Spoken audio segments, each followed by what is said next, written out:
Bertemu lagi melalui video ini dengan channel Resume Writer. Surat lamaran kerja, contoh surat lamar kerja. Di video ini akan dijelaskan cara bikin surat lamaran kerja yang benar. Memang berbeda dengan contoh surat lamaran kerja yang kamu lihat yang banyak beredar di internet. Jangan tanya kenapa berbeda, tapi analisa sendiri mana yang lebih susah dari cara buat surat lamaran kerja tersebut. Dan yang lebih mengerti perusahaan, bukankah kamu senang bila diperhatikan?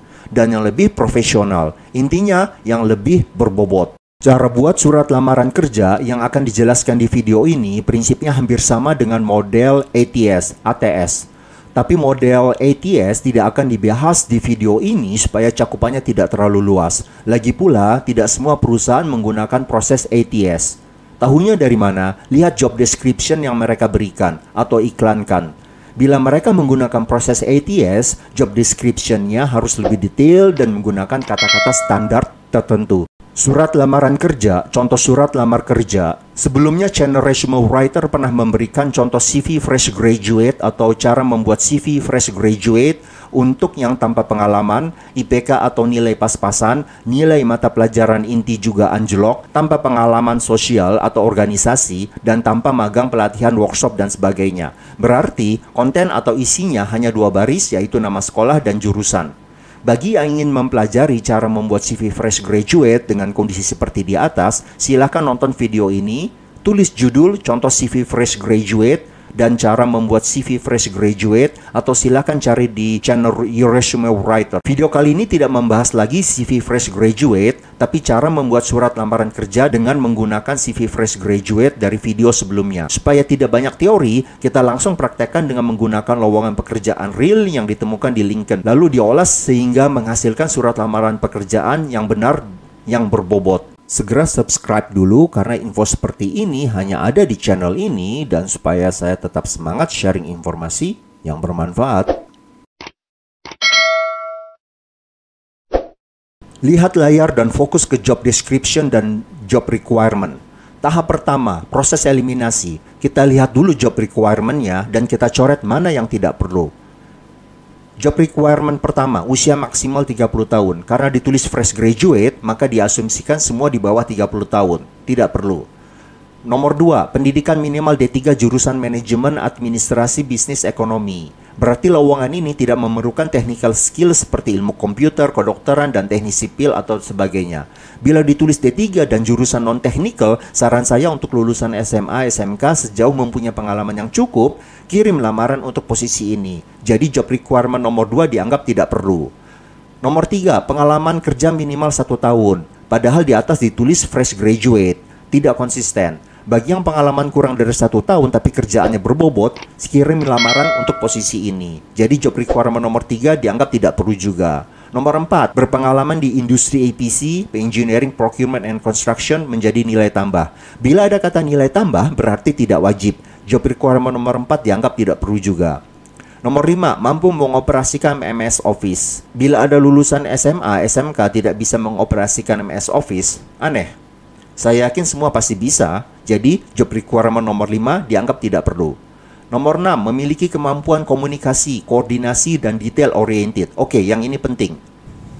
Sekarang kita lihat job description, dan sepertinya semuanya penting. Lalu kita gabung dengan satu poin penting dari job requirement. Hasilnya adalah sebagai berikut. Segera subscribe dulu karena info seperti ini hanya ada di channel ini, dan supaya saya tetap semangat sharing informasi yang bermanfaat. Tahap kedua, analisa kebutuhan perusahaan. Maksudnya, coba tebak dengan cara analisa apa yang dibutuhkan oleh seseorang di posisi tersebut. Lalu kita kelompokkan berdasarkan jenis kegiatan. Hasilnya sebagai berikut. Kemudian lakukan analisa, apa sih kerjaannya? Kalau yang ini butuh pengalaman dan juga butuh nebak karena kita tidak tahu jenis pekerjaan yang sebenarnya. Nanti bisa dibaca sendiri analisa yang saya buat yang ada di layar ini. Jadi yang dibutuhkan adalah kemampuan komunikasi di lapangan, ketelitian, dan administrasi yang baik. Mungkin mudah bagi saya yang sudah terbiasa. Bila belum bisa nebak, mungkin karena belum punya pengalaman yang cukup, coba tentukan keyword inti dari job description yang diberikan. Saya kasih warna kuning di keyword inti tersebut. lalu simpulkan yang dibutuhkan perusahaan. Hasilnya sama, yaitu kemampuan komunikasi di lapangan, ketelitian, dan administrasi yang baik. Segera subscribe dulu karena info seperti ini hanya ada di channel ini, dan supaya saya tetap semangat sharing informasi yang bermanfaat. Tahap ketiga, sambungkan kebutuhan perusahaan dengan pengalaman dari si pelamar. Langkah selanjutnya adalah mencari poin-poin dari CV yang memiliki hubungan dengan kemampuan komunikasi di lapangan, ketelitian, dan administrasi yang baik. Jangan harap perusahaan disuruh baca sendiri CV kita lalu menyimpulkan sendiri, apalagi CV-nya tidak berbobot.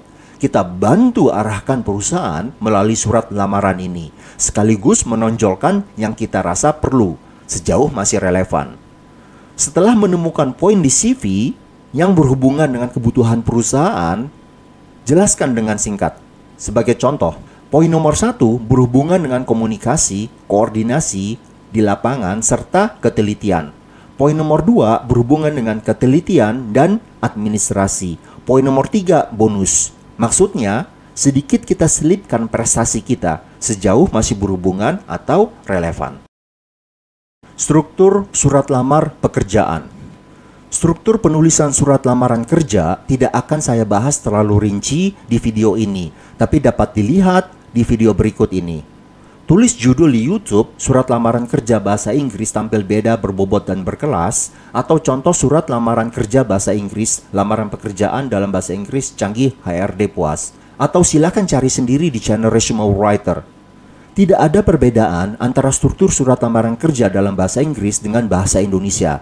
Dan ternyata strukturnya sangat mudah. Yang penting jangan berbelit-belit. Tidak perlu lampirkan apapun selain CV atau resume. Kamu bisa tulis di bagian paling bawah di CV, any document will be provided upon request. Ayo cari sendiri bahasa Indonesianya. Baik, saya rasa cukup dulu sampai di sini. Jangan lupa subscribe, dan karena informasi yang kamu terima akan kamu gunakan terus sampai kamu pensiun atau tidak memerlukan CV lagi. Salah informasi di awal akan menghilangkan kesempatan bagus yang seharusnya bisa kamu dapatkan. Jangan lupa untuk berbagi ilmu dan informasi kepada yang lainnya dengan cara klik tombol share. Rezeki kamu tidak akan hilang dengan klik tombol share, bahkan kamu akan mendapatkan pahala karena telah ikut berbagi ilmu yang bermanfaat. Bila ada pertanyaan, silahkan tulis di komentar. Good luck dan salam.